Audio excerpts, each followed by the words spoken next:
ఆడజన్మ కన్నీటి అలల సాగరం, చూస్తే చిన్నదే కాని బాధల భారం.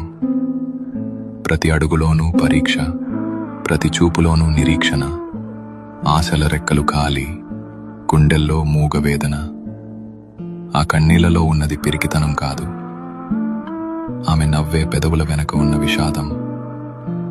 లోపల ఎన్ని గాయాలైనా బయటపడనీయదు, గతం ఎన్ని చీకట్లను తెచ్చినా తలెత్తుకు బతుకుతుంది. తన కన్నీరు అణువణువున ఒక కథ. ఆ కథలో ప్రేమ ఉంది, బంధాల కష్టముంది. అయినా ఆ కన్నీరు ఆమెను బలహీనం చెయ్యలేదు. అది ఆమెలోని ఆత్మగౌరవాన్ని పోషించింది. ఏమీ చెప్పకుండానే ఎన్నో నేర్చుకున్నది. ఏదైనా సరే ఎదురు నిలిచి పోరాడింది. ఆమె బాధ ఆమెకు ఒక ఆభరణం, అది ఆమె గర్వం, ఆమె నిజమైన అందం. ఇది ఒక ఆడపిల్ల కన్నీరు.